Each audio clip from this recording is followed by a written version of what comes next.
जय हिंद दोस्तों। जब भी मैं कभी किसी के मुंह से महात्मा गॉडसे के बारे में अपशब्द, महात्मा गॉडसे या टेररिस्ट थे या इस तरह की छवि खराब करने की बातें किसी के मुंह से सुनता हूँ तो मेरा दिल दिमाग खौल जाता है और मुझे लगता है कि इसके मुंह में हाथ डालकर इसकी ज़बान के साथ इसकी आंतें खींच लूँ और इसके हाथ में रख दूँ। क्योंकि गॉड से होना और गॉड से बनना कोई हंसी मजाक नहीं है, कुत्ते बिल्लियों का खेल नहीं है। ऐसा नहीं था कि गॉडसे को महात्मा गांधी को मारने से पहले पता नहीं था कि उसके साथ क्या क्या होगा। ऐसा नहीं था कि महात्मा गांधी को मारना इतना आसान था, या ऐसा नहीं था कि गॉडसे की कुछ पर्सनल इशू थे जिसकी वजह से महात्मा गांधी को गॉडसे ने मारा।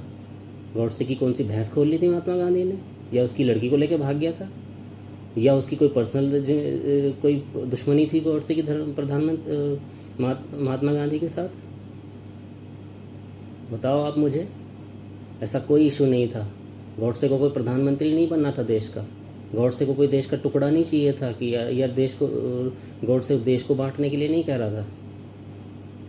गॉडसे ने महात्मा गांधी को हमारे लिए मारा, देश के लिए मारा, देश की अखंडता के लिए मारा, देश के होने वाले महात्मा गांधी के थ्रू नुकसानों के लिए मारा। क्यों नहीं बताया कांग्रेस ने कि महात्मा गांधी को मारा क्यों? बस यही क्यों बताया कि गॉडसे ने बस महात्मा गांधी को मारा? ये क्यों नहीं बताया कि क्यों मारा? जब हम देश के टेररिस्टों से 3-3 साल तक जेल में सुप्रीम कोर्ट में चक्कर कटवा कटवा के पूछ सकते हैं, हाँ भाई तूने क्यों मारा, गॉडसे से क्यों नहीं पूछा गया और क्यों नहीं पब्लिश किया गया सारी दुनिया को? क्यों नहीं बताया गया कि गॉडसे के क्या इशू थे, कारण क्या थे? क्यों महात्मा गांधी से वो रुष्ट था? मारने की नौबत आई क्यों? क्या हमारा अधिकार नहीं था ये जानने का? हम सबको एक कहानियाँ में पढ़ा दिया गया, गॉडसे ने महात्मा गांधी को मारा था, बस। इससे ज़्यादा हमें जानने की कोई अधिकार नहीं है।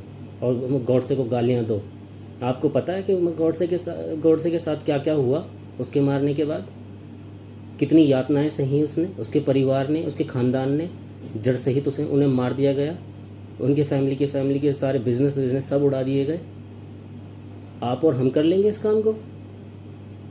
आज कोई अगर महात्मा गांधी की सोच वाला इंसान आज कहे कि मैं देश के अंदर अहिंसावादी करूँगा, हम कोई हथियार नहीं बनाएंगे, पाकिस्तान जितनों को मार रहा है मारने दो, हम उन पर अटैक नहीं करेंगे, या हम पाकिस्तान से बांग्लादेश तक पूरी बीचों बीच देश के सड़क देंगे, या कश्मीर को पाकिस्तान को दे देंगे, क्या किसी को गुस्सा नहीं आएगा? क्या गॉडसे को गुस्सा नहीं आना चाहिए था? क्या ये सही नहीं है कि महात्मा गांधी और जवाहरलाल नेहरू ने आपस में एक दूसरे को महात्मा और एक को चाचा बना लिया, और वो भी देश का? एक को देश का महात्मा बना दिया, पिता बना दिया, देश पिता, और एक को चाचा बना दिया। आपस में ही एक दूसरे को भूमिकाएं दे दी, गद्दियां दे दी। अंग्रेज़ देश को छोड़ के गए थे, उस टाइम पे अंग्रेज़ों के सामने 2 इशू थे। अंग्रेज़ चाहते थे कि हम देश को छोड़ के जाएं, वो क्योंकि उनको मालूम था अब वो देश पर राज नहीं कर सकते। अब उन्होंने सोचा कि हमें देश को छोड़ना तो पड़ेगा, तो कैसी तकनीक यूज़ की जाए कि देश भी छूट जाए और हमारी इज्जत भी बनी रहे। महात्मा गांधी को पूरा देश इसलिए सौंपा गया क्योंकि वो दूसरे पक्ष को दुश्मन मानते थे। सुभाष चंद्र बोस और आज़ाद और भगत सिंह जैसे लोगों को वो अपना दुश्मन मानते थे। उनके हाथ तो वो देश दे नहीं सकते थे, और ना ये मैसेज छोड़ सकते थे कि भाई हमने देश को डर के दिया है। तो उन्होंने एक ऐसा मैसेज सेंड किया कि महात्मा गांधी ने देश को आज़ाद कराया है, और उन्होंने उसको अंग्रेज़ों ने दया करके छोड़ा है देश को, ना कि डर के छोड़ा है। जबकि सच्चाई ये थी कि उन्होंने डर के छोड़ा था, और वो जिससे डरते थे उसके हाथ में देश दे नहीं सकते थे, क्योंकि उन्हें देश को छोड़ने के बाद भी अपना वर्चस्व बना के रखना था देश में। वो छोड़ के तो चले गए, लेकिन देश उन्हीं की नीतियों से पूरे आगे भी चलता रहा। जो उन्होंने कहा वही देश में होता रहा, और वो सारी चीज़ें ये सारी चीज़ें एक प्लानिंग के थ्रू चलती रहीं। जवाहरलाल नेहरू भी एक अंग्रेज़ों की प्लानिंग के तहत सेट किया गया था देश में प्रधानमंत्री। कोई चुनाव जीत के नहीं प्रधानमंत्री बन गया था जवाहरलाल नेहरू। महात्मा गांधी का दिल किया तो जवाहरलाल नेहरू को प्रधानमंत्री बना दिया। महात्मा गांधी का दिल किया तो पाकिस्तान को 55 करोड़ रुपए दे दिए। महात्मा गांधी का दिल किया तो भैया बांग्लादेश और पाकिस्तान से बीचों बीच देश को सड़क दे देंगे। अगर आज भी महात्मा गांधी होते तो कम से कम देश में कम से कम कुछ भी नहीं है तो 10 तो कश्मीर जैसे मुद्दे होते। कोई जंग नहीं होती, कितनों को भी मार लो, कुछ भी मार लो, एक देश को धर्मशाला बना दिया, इस बात का गुस्सा नहीं आएगा किसी को भी। देश की आज़ादी में जिन लाखों लोगों ने अपनी आहुतियाँ दी, अपने परिवारों को नष्ट कर लिया, अपनी ख़ानदान की सारी संपत्तियाँ ख़त्म कर दी, जो अपने सहमूल नष्ट हो गए, अंग्रेज़ों की एक चाल के थ्रू महात्मा गांधी को देश दे दिया गया और उन्होंने उन लाखों क्रांतिकारियों का नाम तक नष्ट कर दिया। जवाहरलाल नेहरू ने अंग्रेज़ों का काम किया। उन्होंने साफ ये मैसेज दिया कि देश सिर्फ चरखा चलाने से और अहिंसावादी से देश आज़ाद हुआ है। ये मैसेज वो खुलेआम देना चाहते थे, वही हुआ। उन्होंने उस भगत सिंह और इनके जैसे कितने सारे क्रांतिकारियों के नाम तक ख़त्म कर दिए। वो नहीं चाहते थे कि उनके सर पे मोहर या ताज लगे कि भाई इन्होंने भी देश को आज़ादी कर दिलाने में कुछ भी किया था। ऐसा ही महात्मा गांधी चाहते थे। वो भी ये नहीं चाहते थे कि देश की आज़ादी में उनका कोई योगदान भी किसी को दिखाई दे, और उसी के तहत उन्होंने आगे भी काम किया। पढ़ाई, सारी शिक्षा नीति, सारी नीतियों में सब तरह से क्यों भाई, क्यों ना आया हमें गुस्सा? क्यों उनका नाम तक नष्ट कर दिया गया? उन लाखों क्रांतिकारियों की जिनकी खाल तक निचोड़ दी गई, उन लोगों का नाम तक उन्हें आज टेररिस्ट कह देते हैं लोग, उन्हें आज डरपोक कहते हैं लोग। क्यों भाई?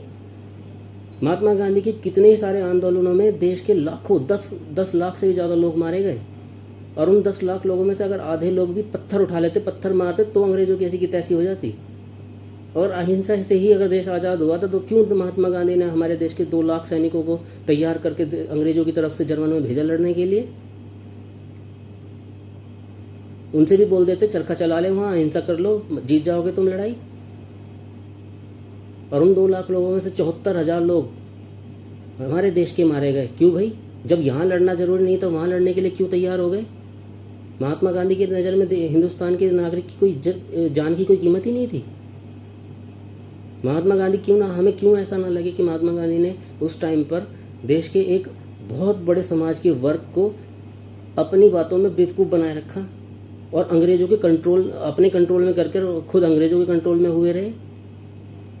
अहिंसा के चक्कर में कितने सारे लोगों के आंदोलनों में सर फूटते थे, लोग मारे जाते थे। बस पिटो, ऐसे कोई देश आज़ाद हो जाते हैं? क्यों आज वर्ल्ड में सारे देशों ने अपनी आर्मियाँ बना रखी हैं?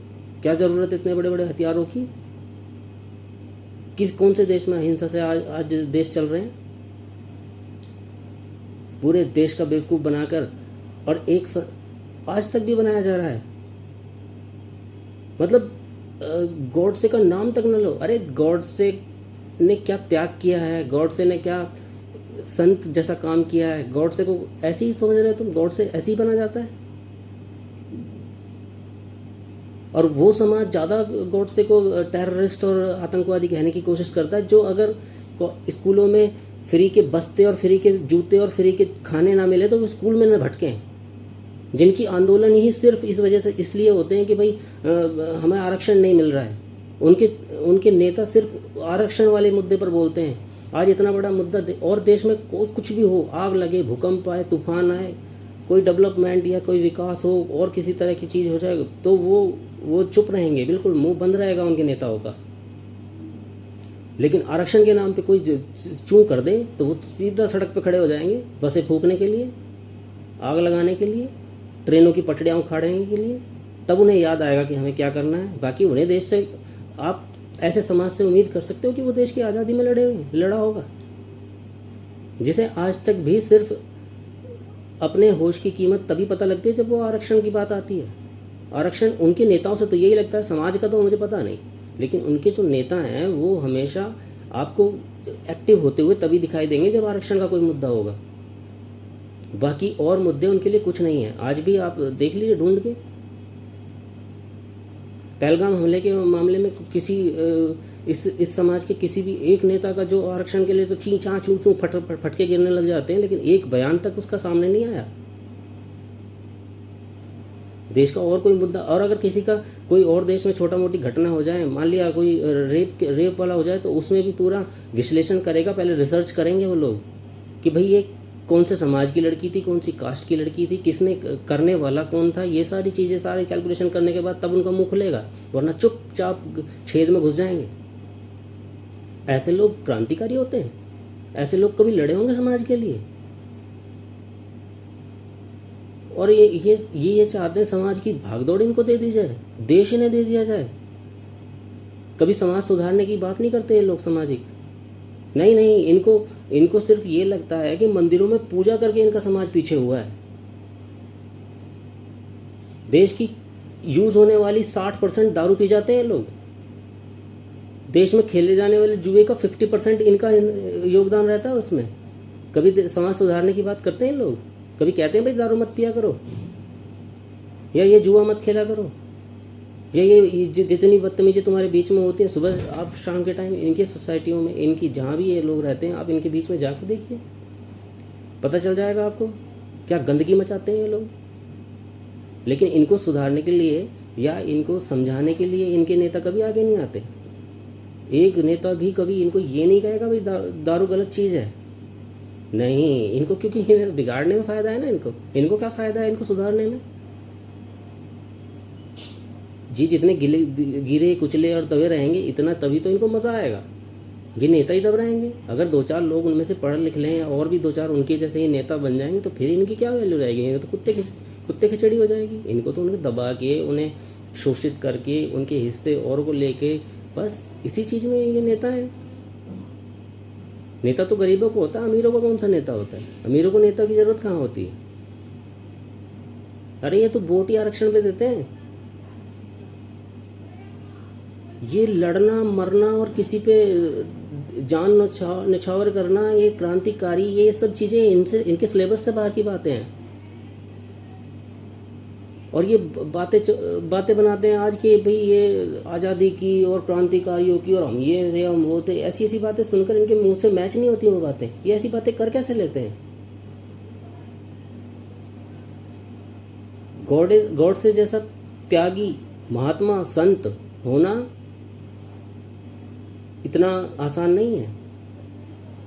अपना सब कुछ निछावर करना और उसके बाद भी उसे पता है कि मैं ये करूँगा, इसके बाद मेरा परिवार, मेरा जीवन और मेरे नाम लेने वाले लोगों को भी गालियाँ पड़ेंगी, मेरी 7 पुश्तें और आने को कोई मेरा नाम लेवा नहीं बचेगा। ये सब वो जानता था और ये सब जानते हुए उसने महात्मा गांधी को गोली मारी। लेकिन उसने ये जानता था कि अगर इसे नहीं मारा गया तो ये ऐसे निर्णय लेगा कि ये देश को आगे के लिए जहन्नुम बना देगा, गुलाम से भी बदतर बना देगा। क्योंकि उसकी आंखों के सामने देश के लाखों लोग कटे मरे जब देश का बंटवारा हुआ। महात्मा गांधी चाहता तो कोई और दूसरा रास्ता निकाल सकते थे, नहीं निकाला उन्होंने वही रास्ता सही समझा। और उनके लिए उनके नज़र में देश के हिंदुस्तानी नागरिक की जान की कोई कीमत ही नहीं थी। उन्हें मरने के लिए कह दिया जाता था, पिटने के लिए कह दिया जाता था। एक देश को पूरी तरह से धर्मशाला बना दिया। यहाँ कोई भी रहे, क्यों भाई पाकिस्तान में क्यों नहीं कहा गया ऐसे? और 2-4 साल पाकिस्तान में क्यों नहीं जाके रहे महात्मा गांधी? देश तो वो भी तो उनके सपने थे ना। देखते जाके वहाँ भी पता लगता कितने अच्छे लोग हैं और क्या कहानी थी वहाँ। बोलने के लिए इस पर बहुत कुछ बोला जा सकता है, अच्छे से डिबेट भी की जा सकती है, लेकिन सारी भावनाओं को व्यक्त करना एक वीडियो के थ्रू संभव नहीं है। फिर भी मैं अपने आत्मिक आक्रोश को निकालने की कोशिश कर रहा था। धन्यवाद। महात्मा गांधी का सम्मान करो, मुझे उससे कोई प्रॉब्लम नहीं है, मुझे कोई दिक्कत नहीं है। महात्मा गांधी का सम्मान करो, क्योंकि सारे फैसले ना किसी के सही होते हैं ना गलत होते हैं। मैं अंत में ये ज़रूर कहना चाहूँगा कि आप सम्मान कीजिए। हो सकता है उनके वो लास्ट में वो सारे फैसले उनके वो गलत थे।